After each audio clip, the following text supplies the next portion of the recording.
English Shorthand Senior Second Paper 120 words per minute. August 2000. Condensation 5 seconds.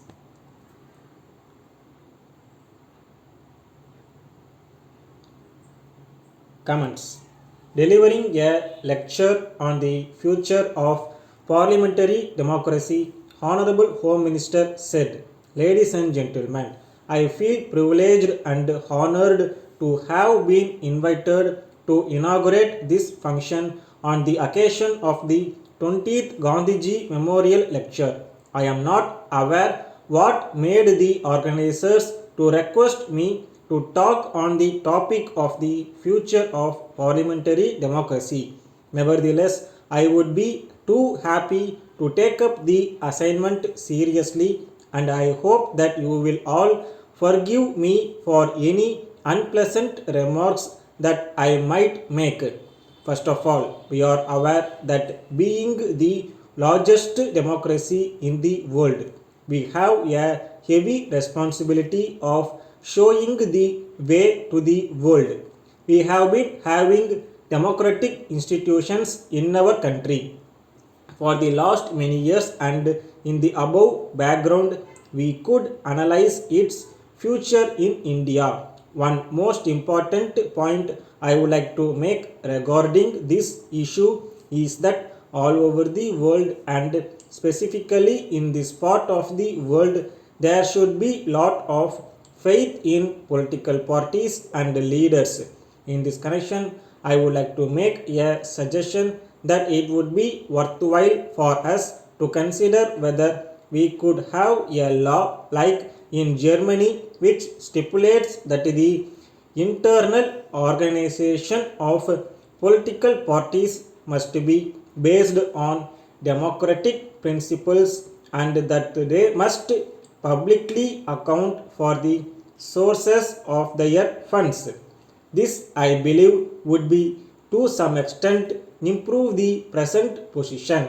Another issue which I would like to refer to is that a lot of awareness needs to be created among the large number of voters in our country about the worthiness and importance of casting votes in an election. You may have seen that in the recently concluded elections, the polling percentage was very meager in many places, even though government have set up a large number of polling booths to help the people, taking into consideration the large increase in the number of eligible voters. I therefore urge all the people to come forward and exercise their franchise. I have no doubt that every one of you would accept that we have entered the period of coalitions. This is partly due to the emergence of stronger regional parties to meet the growing demands of the public. Though there are differences of opinion whether the system of coalition governments would be able to provide stability. I believe that even earlier coalition has been successfully tried in the states of Kerala and West Bengal. Let me now refer to another aspect which has a close relation to the subject under discussion, namely the work culture within the legislative bodies in our country. From the statistics available after our country become a republic, it is quite clear that the average number of sittings per year has come down over the years. I sincerely feel that this trend should be reversed. Another area in which I have a strong option is the relationship between the executive, the legislature, and the judiciary. I take this opportunity to reiterate my point that the judiciary should be not only independent but also act as a check on the executive and the legislature, and those two together should be a check on the judiciary. I would like to conclude with the remarks that the future of parliamentary democracy will be safe only if there is a coordinated effort to ensure that one arm of governance should not trespass into the jurisdiction of the other. With these few words, I call upon all the speakers here to give their valuable opinion and suggestions. Thank you. Elaboration 5 seconds.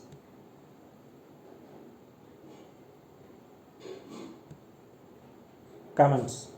Number 1. The Deputy Chief Engineer Construction Southern Railway Thiruvananthapuram invites sealed tenders from registered contractors of Class A for the doubling of track between Thiruvananthapuram and Mangalore junctions and simultaneous electrification of the route in 2 years.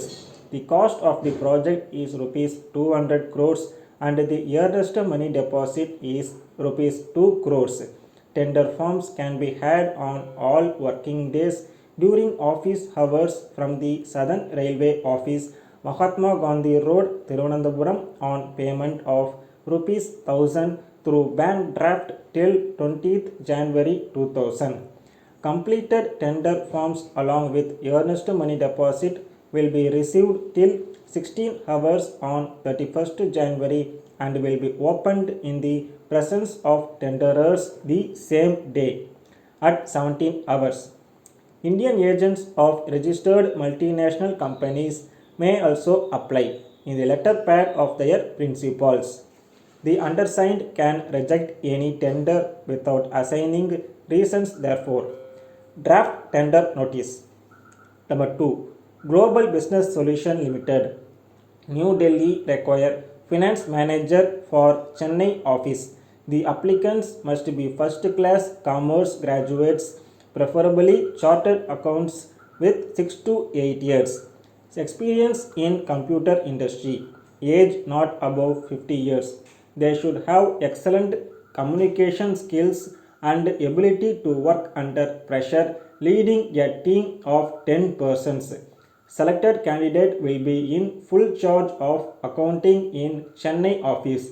Interested candidates may apply with a recent photograph and biodata to the company office at 10 Rajaji Salai, Chennai within 10 days. Shortlisted candidates will be called for interview on 15th February 2000. Draft and advertisement. Number 3.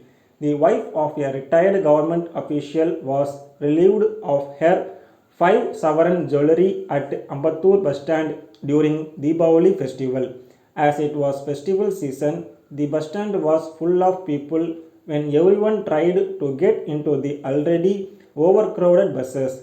The old lady had purchased new clothes and was having heavy bags in both her hands.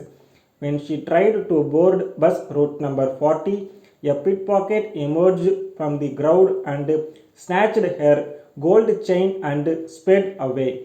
The public gave a hot chase but in vain. The case is under police investigation. Draft an eyewitness account. Number 4. Joseph and Company, Kamarajar Road, Ramanathapuram, acknowledged receipt of order for 2 tons of frozen fish intended for transport to Japan and informed Messrs. James Seafood Export Company, Rajaji Salai, Chennai, that the goods have been dispatched last night in the refrigerated trucks which would reach them in a day. Request them to arrange for payment of the amount per invoice within a week after receipt of consignment. Tell them that the quality of the fish would be excellent and the further supplies could be made promptly on receipt of orders from time to time. Also inform that good quality prawns, both alive and frozen, could be supplied by them for export to foreign countries. Draft business letter.